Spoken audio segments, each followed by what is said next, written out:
Baptiste. Dane Baptiste, ladies and gentlemen. On a Monday. There he is. Amazing. Start the clock. How you guys doing? You all right?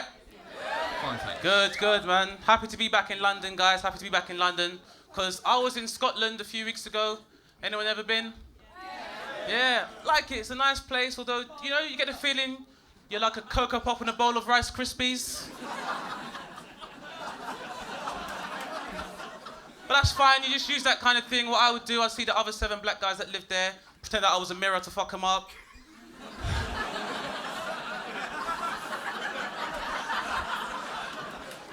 But they didn't really like that shit, so they kicked me out. Because I don't know if you know, in Scotland, when it comes to black guys, it's like Highlander, there can only be one. So they sent me back. But guys, it's Monday, we're drinking. Can you believe it's Monday, they're making us go to work in this weather? It's absolutely ridiculous, man, because I hate my job, hate the people I work with even more. I hate my job so much that in my office, on my desk, there is a picture of a family that I'm not related to. But it's there just so when people say, all right, Dane, coming for a drink after work, I can say, I'm afraid I can't.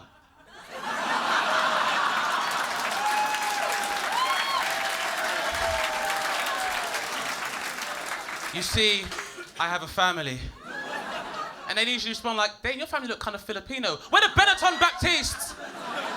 Get the fuck away from my desk, Steve.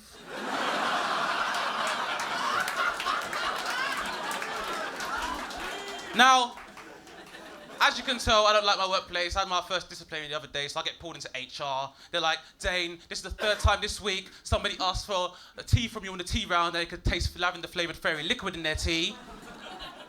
And I'm like, well, he asked for a herbal tea, and why am I making tea anyway? Isn't that your job? Or what's that supposed to mean? Doesn't HR stand for hot refreshments?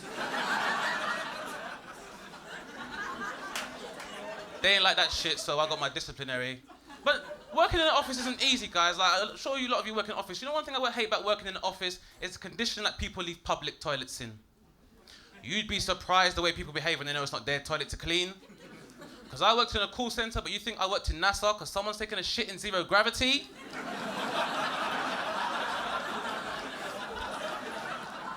I have nothing against people with disabilities in the workplace, but if you're born with an anus on the back of your neck,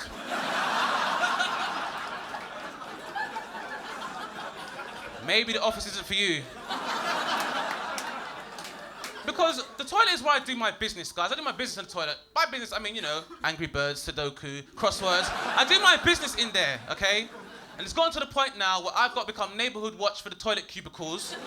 So I'm Inspector Puso. I've got to jump out on these fools. Talking about what the hell you think you're doing, like, oh, Dane, I had a really rough thing to do last night. Can we keep this between ourselves? I'm like, well, I've got a power nap coming up so you can cover for me, Steve.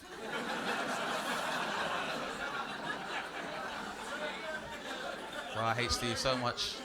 Now, I am from London, born and raised, and I like being from London. I'm from South London. Now, that's a nice place to come from, just as long as you know sometimes we never leave our house.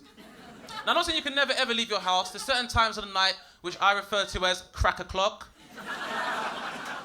Now, crack o'clock is that time period between when the shops and the off licenses close, but just before the police start their night shift. Or to give you a better visual, you guys remember the Thriller video? Remember the 14-minute Thriller video? Try and imagine that without Michael in it. And that's crack o'clock. You'll just be at a cash man, your own business. People come up to you, spare change. Spare change. Just a cup of tea, just a cup of tea. Big issue. Crazy. Now, like I said, it's a nice place. What I'm finding annoying these days, though, is all these little rude boys who are trying to be gangsters. And the problem is, they're getting younger, their influences are getting younger, so they come up to you with these stupid threats like, yo, you need to give me your money, I'm gonna blow your house down and eat all your porridge.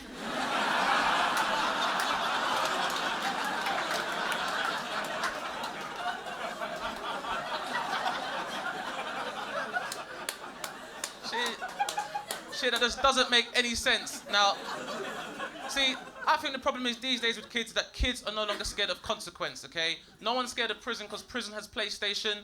No one's scared of any discipline because you don't see any discipline unless it's on Super Nanny. But I'm not scared of these little rude boys because I know what they're scared of. You want to know what they're scared of? Yeah. You want to know what they're scared of? Yeah. Wasps.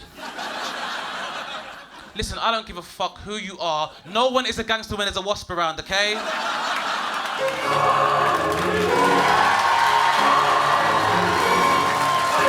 Dane Baptiste, ladies and gentlemen.